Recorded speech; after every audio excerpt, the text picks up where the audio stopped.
मीरपुर नाम के शहर में तेजस अपनी पत्नी नीरू के साथ रहता था। पति पत्नी दोनों ही नौकरी करते थे। एक दिन तेजस गांव अपनी माँ के पास फोन करता है। हेलो, प्रणाम माँ। जीते रहो माँ, तुम दादी बनने वाली हो हैं? अरे वाह, ठीक है बेटा, मैं कल ही आती हूँ। जब माँ जी शहर पहुंची तो बेटे बहू ने बहुत अच्छे से स्वागत किया। लीजिए माँ जी, चाय। अरे गर्मा गर्म पकोड़े ले आओ माँ के लिए। नीरू रसोई में गई और 2 मिनट में ही पकोड़े ले आई। जी ये लीजिए। बहू, जादू से बनाए हैं क्या? अभी तो रसोई में गई थी। यम्मी। माँ जी, शीला रसोई में पकोड़े तल रही है, मैं बस लेकर आई। हे भगवान, मेरा धर्म भ्रष्ट कर दिया तूने। अब तो गंगा जल से शुद्धिकरण करना होगा। दूसरे दिन, माँ जी मैंने नाश्ता बना दिया है, ऑफिस जा रही हूँ। पर अभी तो घर का सारा काम पड़ा है। शीला आती ही होगी, झाड़ू पोछा बर्तन कपड़े वो सब कर लेगी। हमारे जमाने में घर का सारा काम हम ही करते थे। जी माँ जी, आप बहुत होशियार हैं, मैं घर ऑफिस दोनों नहीं संभाल पाती। तो जरूरत क्या है घर से बाहर जाकर चाकरी करने की? वैसे भी घर का काम खुद करने से घर में बरकत आती है, समझी? पर माँ जी। पर वर कुछ नहीं, इस महीने की पगार मिले फिर ऑफिस बंद। हाँ।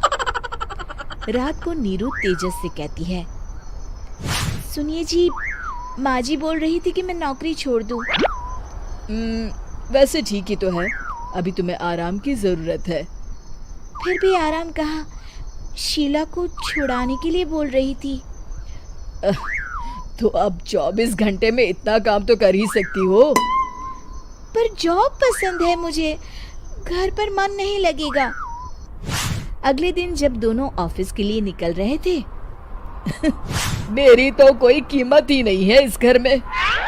माँ जी, आजकल महंगाई बहुत है, रहन सहन भी बदल गया है, दोनों नौकरी करते हैं तभी ठीक रहता है। अच्छा, तू कहना क्या चाहती है? मेरा बेटा तुझे बिठा के खिला नहीं सकता? तू ही इस घर का खर्च चला रही है, हैं? नहीं माँ जी, मेरा वो मतलब नहीं था। मतलब खूब समझती हूँ, ये बाल धूप में सफेद नहीं किए मैंने। हाँ। अब तो ये रोज का काम हो गया था। तेजस भी रोज की झिकझिक से परेशान हो गया था। एक दिन उसने कहा, नीरू, वैसे भी तुम्हें मैटरनिटी लीव मिलने वाली है, तो अभी से ही छुट्टी ले लो। पर क्या, मेरी सैलरी अच्छी खासी है। आखिर नीरू ने रिजाइन कर दिया। जब बच्चा हुआ तो घर में सब बहुत खुश हुए। कुछ दिनों बाद तेजस फाइल देख रहा था। क्या हुआ तेजस, कुछ परेशान लग रहे हो? हाँ, वो हमारी जितनी सेविंग्स थी वो तो हॉस्पिटल में और छठी के फंक्शन में खत्म हो गई है नीरू। और अभी वैसे मंदी चल रही है तो मैं बोल रही थी कल मुन्ना को हेपेटाइटिस का टीका लगवाना है। नीरू, क्या पोस्टपोन नहीं कर सकते? नहीं जी, बिल्कुल नहीं। अब तेजस को समझ में आ रहा था कि उससे गलती हुई है। पैसों की कमी का असर घर के माहौल पर भी पड़ रहा था। अगले दिन, बेटा मेरा चश्मा और ये दवाइयाँ ले आना, पर्चा देते हुए माँ जी ने कहा। जी। तेजस, मुन्ना के लिए दूध का डिब्बा और डायपर भी ले आना, और ये किराने के सामान की लिस्ट है, इसे भी लाना है। तेजस गुस्से में लिस्ट मरोड़कर फेंकता है और चिल्लाता है, पैसे क्या पेड़ पर उगते हैं? ये ले आना, वो ले आना। अरे पर ये जरूरत का सामान ही है। वो गुस्से में बिना कुछ कहे ऑफिस चला गया। अरे लंच तो ले जाइए। नीरू दौड़कर डिब्बा पकड़ाती है एक दिन खाना खाने के बाद, नीरू, अब तो मुन्ना कुछ बड़ा हो गया, तो अब तुम वापस ज्वाइन कर लो ना जॉब। पर इस रिसेशन में जॉब मिलना बहुत मुश्किल है। ट्राई तो करो। फिर मुन्ना, माँ जी है ना, और एक फुल टाइम मेड भी लगा लेंगे। पर माँ जी, उन्हें तो पसंद नहीं।